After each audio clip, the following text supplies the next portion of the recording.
Let me ask you a rather simple question. Are you really thinking for yourself, making your own decisions? You might be surprised to find out there are people who say you're not. And that's today's episode of Authentic.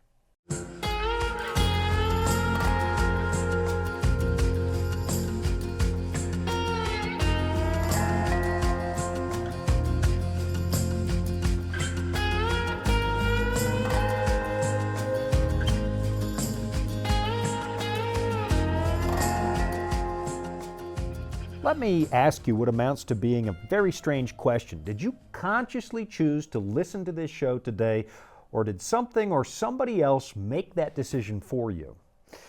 And I know it kind of rubs our fur the wrong way when somebody suggests that you and I are not actually in control of our brains, our lives, not actually making free will decisions. But you know, there's a growing body of belief, a rising number of people who actually believe that your sense of free will is nothing but an illusion. You only think that you're making decisions when in fact you're not. And again, I know the evidence of your senses does not agree with that idea. You consciously made the decision to download this podcast, didn't you? You consciously made the decision to slip in your earbuds or sit on the front porch and listen to this on the radio, and you know for sure that you decided that stuff. It's as obvious as the nose on your face. But you know, a number of very intelligent people don't think that's true. They think that the decisions you make are predetermined. They're actually caused by the events that came before this moment, and while you think you made a conscious choice, it was actually the events of your past that determined what you're going to do right now. And because your brain cannot possibly assess all of the data all of the time, there will always be a lot of influences that you're just not aware of. For example, let's suppose you want to go shopping for a new sweater and you pick out a dark red V-neck like the one I'm wearing, and you leave the other colors behind on the rack. Your brain is telling you you deliberately chose that color, and you might even be able to explain why you chose it.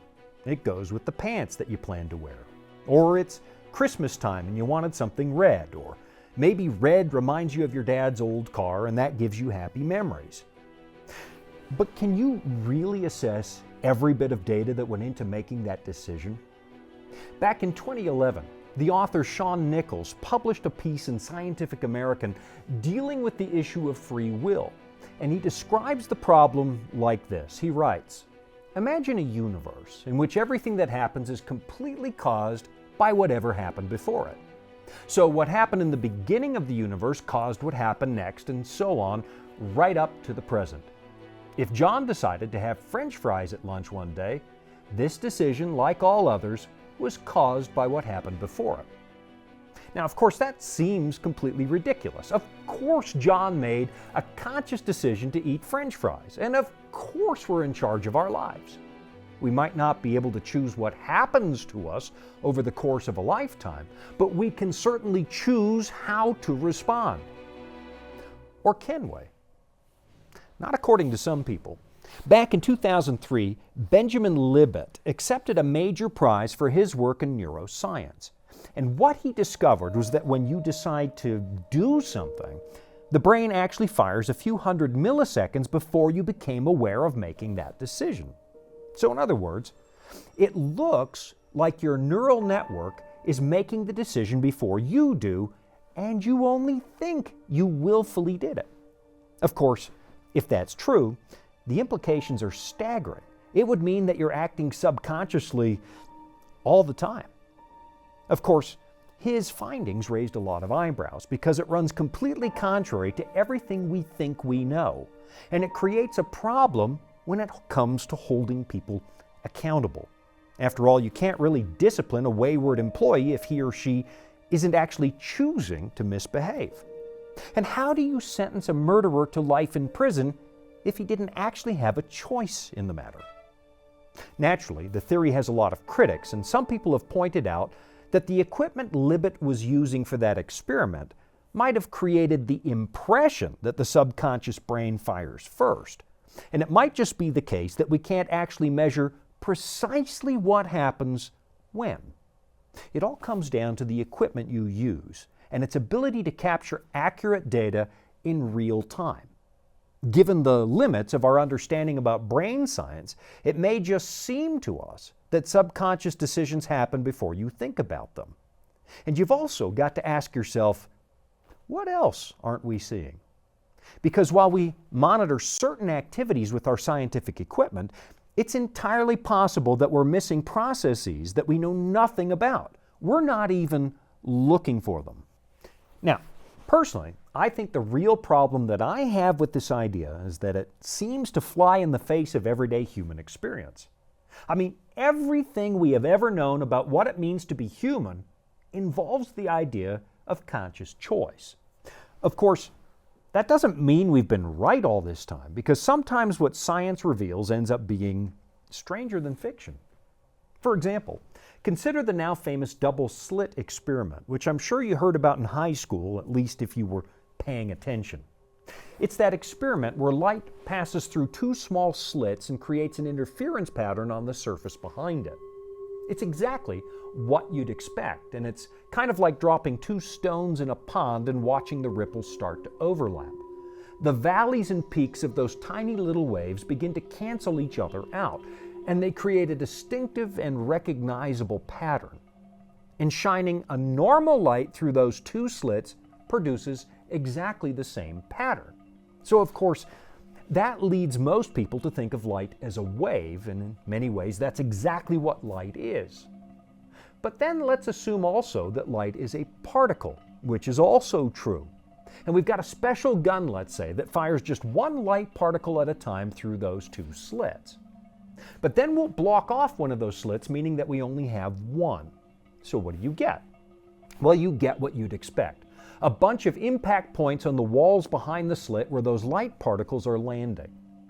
But then open up the second slit and you get something really weird.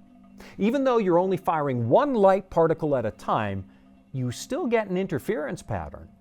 It's as if the individual particles are passing through both slits at the very same time. So in other words, the behavior of light at the atomic level in the microcosm isn't what we expect. It's a complete mystery, because now the universe appears to have one set of physical principles up here at the big level, but then apparently another set of rules for the world of tiny particles. So, welcome to the wonderful world of quantum mechanics, where particles appear to change behavior if we watch them, and where particles separated by vast distances seem to be able to communicate with each other at speeds faster than that of light. It defies our expectations. So, the idea that free will must exist because it seems obvious, well, it doesn't necessarily mean that's the way the universe actually is. But still, I'm going to mount a bit of a protest, because the idea that we have absolutely no freedom, no real moral agency, well, it undermines everything we know about what it means to be authentically human. And now, I'm going to make a conscious decision to take a quick break so that you can take advantage of some really amazing resources from the good people at the Voice of Prophecy.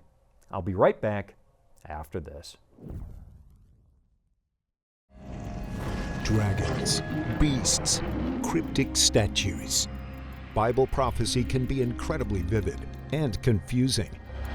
If you've ever read Daniel or Revelation and come away scratching your head, you're not alone. Our free Focus on Prophecy guides are designed to help you unlock the mysteries of the Bible and deepen your understanding of God's plan for you and our world. Study online or request them by mail and start bringing prophecy into focus today. The idea that you and I have no free will is often called determinism, as in all your actions are already determined for you, even if you think you're making conscious decisions. And maybe one of the most significant names when it comes to deterministic thinking is the Dutch Jewish philosopher Baruch Spinoza, a man who lived and wrote during the 17th century. He was descended from a long line of Portuguese Jews, and of course, by the time we get to the 15 and 1600s, a lot of Jews from the south of Europe were looking for a new place to live because of the Inquisition. So it's no surprise that a man like Spinoza was born in Amsterdam, because in the 17th century, the Dutch Republic was about the most tolerant society in Western Europe. In fact, a lot of the English dissenters, and we've talked about them on other shows, a lot of English dissenters who were being persecuted for their beliefs in England were also living in the Netherlands, including people like John Locke and the Pilgrims and other people who left England to find just a little bit of intellectual freedom. But of course, even though the Netherlands was famously tolerant and honestly an inspiration to other people longing for freedom, in spite of that, Spinoza experienced more than a bit of trouble when his synagogue in Amsterdam rejected his ideas and excommunicated him back in 1654. From that point on, he had to earn his living as a lens grinder, which likely led to his early death at 45 because of all the dust from glass that he inhaled on the job. And why was Spinoza excommunicated? It was because of his views of the universe.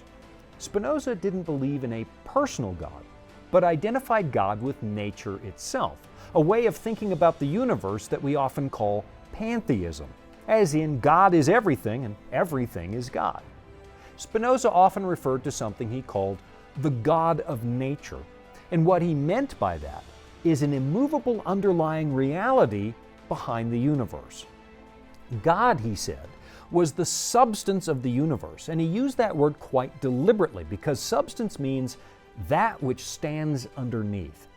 Everything around us, Spinoza taught, is just a mode of the ultimate reality. And that would include you and me. We are just seemingly individual expressions of that ultimate substance, but our individuality, he argued, is really an illusion. Of course, that perspective was decidedly unwelcome at the synagogue because both Orthodox Christians and Jews insisted that God is not identical with the material universe. The Bible teaches that God is transcendent and personal. He exists in his own right, quite apart from the creation. But that's not what Spinoza believed, and so the synagogue became worried that their otherwise tolerant Christian neighbors and charitable Dutch hosts might actually turn against them. So they offered to pay Spinoza an annual salary to keep his mouth shut, but when they failed to secure his cooperation, they just kicked him out of the synagogue. Now, if you actually want to read Spinoza's philosophy, you're going to have to set aside a little bit of time, especially if you want to read the Ethics, which is easily his most important work. Not only is this really dense material that will demand a lot of your attention, it's also written in a mathematical style, as if philosophy can be discussed with geometric precision. In the spirit of the famous mathematician Euclid, Spinoza's philosophy was presented as a series of definitions, axioms, and proofs. So, it's not exactly a relaxing read, but it has been influential enough that it's probably important to make a note of his basic ideas and what they imply about the nature of human free will. Basically, Spinoza didn't believe that free will exists. He said that the universe is based on an immutable law, the law of nature, which he also referred to as God in a very impersonal sense. He taught that you and I are just being carried along without any real freedom to choose. This is really the ultimate work of determinism. And if it wasn't such brutally tedious reading, I'd be tempted to read a little bit of this to you. But I think I'll spare you the boredom and try to give you a thumbnail sketch of what it says. In essence, Spinoza believed that everything that is and everything that happens, well, everything's exactly the way that it's supposed to be, and there's nothing you can do to change that. The law of nature is simply the law of nature, and there's nothing you can do to fight against that. The best we can do is understand our place in the world and harmonize our thinking with the law of nature if we want to find greater happiness. The idea that we can actually make choices, though, well, Spinoza said that's not possible, except for the matter of how we choose to think about life. Now, to help make sense of this, we should probably make a note of the fact that lots of other prominent thinkers were saying there's a fundamental difference between your mind and your body. There are two separate and distinct realms, which are the physical and the spiritual. But Spinoza said those two things are the same. Your mind is your body, and your body is your mind. And then he suggested the same thing was true about God. He said that the universe was actually God's body, which is one of the ideas that got him excommunicated. All we can hope to do, Spinoza argued, is find a little bit of happiness by better understanding the nature of the universe and then aligning ourselves with that nature. Whatever happened in the past was predetermined, he said, and whatever happens in the future is also predetermined. You and I are just part of this mathematically precise machine, and that will never change. You are not free to change things, and everything you experience is the product of unseen causes that drive you. You are, to put it simply, a puppet of the universe. It's the same thing that some psychologists are saying today. You and I don't really have free will, they suggest. It just seems like we do. We might think we make conscious decisions, but we're never completely aware of all the unseen causes that lead us to make those decisions. Your genetics play a role, your past experience plays a role, your biology plays a role, and you're mostly unaware of those influences. Most of the time, ideas just seem to pop into your head, but you'd be at a loss to explain why you got those ideas and exactly where they came from. It's determinism, and it leads to a serious moral problem if you're going to choose to believe that it's true. Because if there is no free will, no real moral agency, then how in the world can you hope to hold other people responsible for their actions? That's a question worth exploring because to some extent there is some truth to what these people are saying. You and I aren't even remotely aware of what our brains are doing at any given moment, and we do operate on autopilot an awful lot of the time. Most of the things you do every single day do not require you to think about them. For example, you don't make a conscious decision to breathe, although you could do that if you wanted to. And you don't make a decision to digest your food or blink your eyes. Those things just happen automatically. And that's a good thing, because if you did have to make a conscious decision about every little thing your body does, right down to the cellular level, well, that would make a mess of you, and you'd be incapable of actually living. So instead, most of what we do happens in the background of our brains, leaving us free to make decisions about the big stuff, the stuff that goes into living an authentic human life. Now, what determinists will tell you is that your conscious decisions are also happening on autopilot, and you're being deceived into thinking that you're making those decisions. But that's exactly where the determinists and the Bible part company. What I find in the Bible appears to be a more realistic view of human moral agency. It seems to match our actual experience better than this idea that we're all just puppets having our strings pulled involuntarily.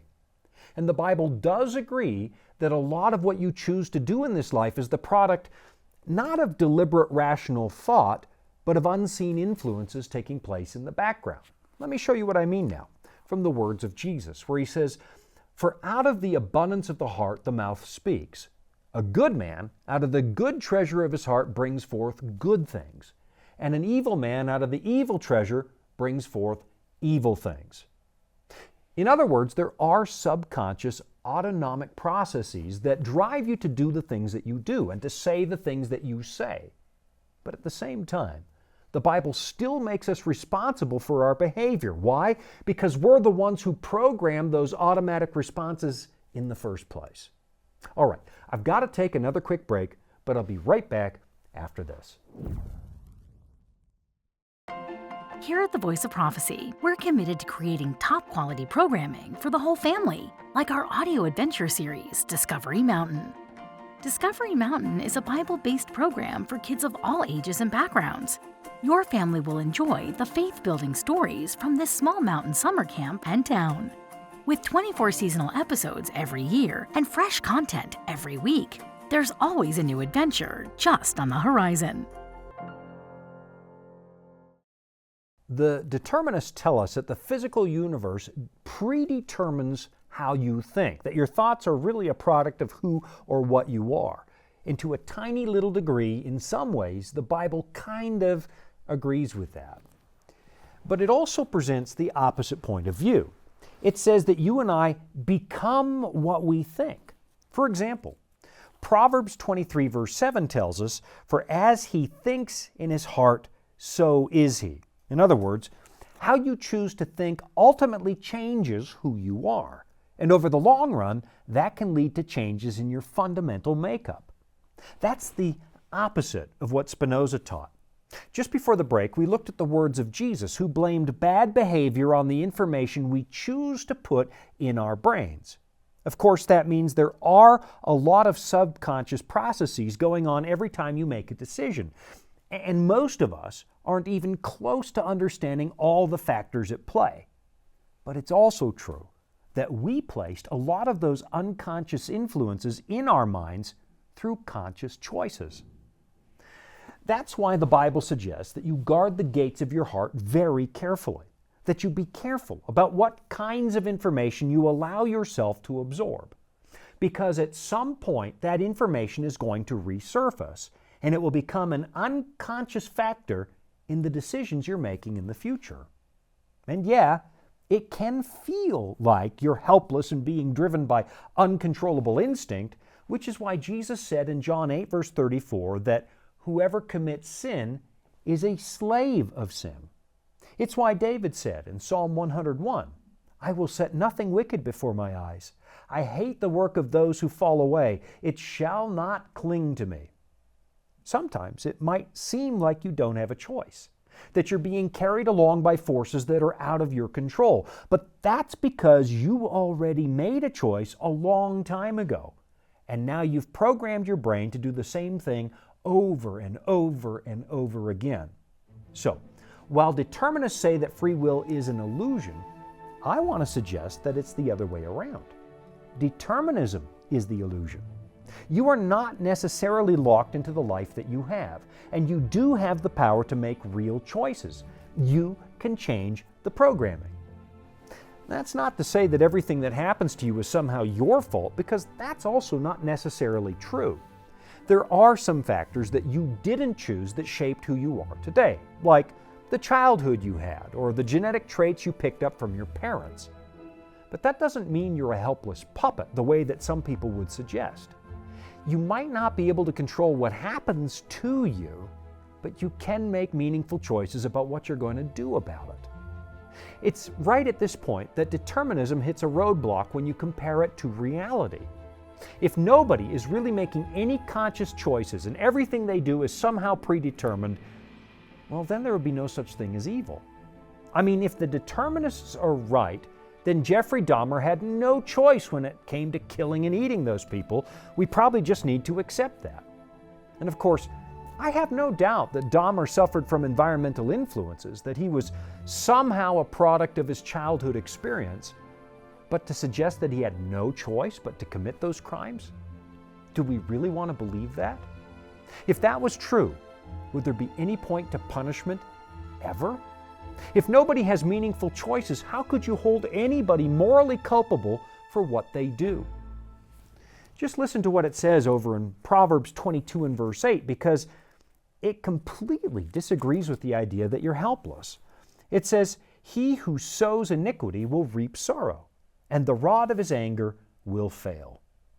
The book of Hosea suggests that this principle works in two directions, where it says this, "Sow for yourselves righteousness, reap in mercy." Now, instinctively, most of us would agree with that. We reap what we sow. It just seems like human nature 101. But the determinists will tell you that that's just an illusion. You didn't really decide to do right or wrong, and the consequences of your actions are just the laws of the universe. You're nothing but a cog in a great big machine. But then you have to ask, how just would that universe be? Do not be deceived, it says in the book of Galatians. God is not mocked. For whatever a man sows, that he will also reap. For he who sows to his flesh will of the flesh reap corruption. But he who sows to the Spirit will of the Spirit reap everlasting life. The words of this book are permeated with the idea that you really do have the power of choice.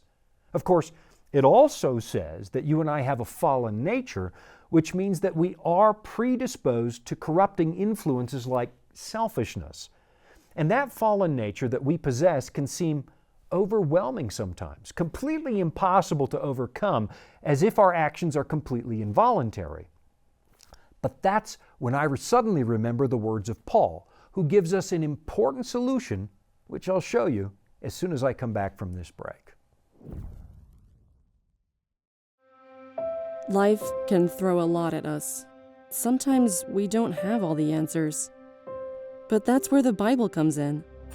It's our guide to a more fulfilling life. Here at the Voice of Prophecy, we've created the Discover Bible Guides to be your guide to the Bible. They're designed to be simple, easy to use, and provide answers to many of life's toughest questions. And they're absolutely free. So jump online now, or give us a call and start your journey of discovery. In the book of Romans, there's a famous passage I'm sure I've read to you before, but in the context of studying free moral agency, I think we should look at it again. Here's what Paul says. I find then a law that evil is present with me, the one who wills to do good. For I delight in the law of God according to the inward man. But I see another law in my members, warring against the law of my mind, and bringing me into captivity to the law of sin which is in my members. O wretched man that I am, who will deliver me from this body of death? I thank God through Jesus Christ our Lord. So yeah, there's a law at work in this universe, and it's very powerful. You and I often find ourselves powerless to become the person we want to be, to live the life we want to live, and many of us are horrified by the darkness that seems to lurk in our hearts. Our fallen nature seems completely impossible to beat, and so in that regard, I'd have to give Spinoza high marks. There is some kind of force that carries us along, determining the choices we make. He called that God or nature, but the Bible calls it sin. And if you have no moral choice at all, then there is no such thing as sin. There is no such thing as holding people accountable, not if they can't help it. But the way the Bible talks about sin, it's not okay. Even though sin is an overwhelming force, a very dark influence on your thinking, there is a way out. Who will deliver me from this body of death, Paul asked. I thank God through Jesus Christ our Lord. You might actually be powerless to change who you are, to change the way you think. But I can assure you God is not. Look, I really respect the work of Spinoza, particularly when it comes to his views on the importance of religious and personal liberty. And he was obviously smarter than me. But our day-to-day reality screams, no, we are not puppets, and there's got to be something better than this. And that's when we find another view of human nature that actually offers us hope. Spinoza said hope is pointless, and he scoffed the idea that such a thing exists. Why? Because he thought there's no way to change the future. But this book disagrees, and it doesn't just offer hope, it offers an awful lot of it. And personally, I'm still finding every day that as interesting as Spinoza was, and he was interesting, this book appears to be a much closer match for reality. Thanks for joining me this week. I'm Shawn Boonstra, and this has been Authentic.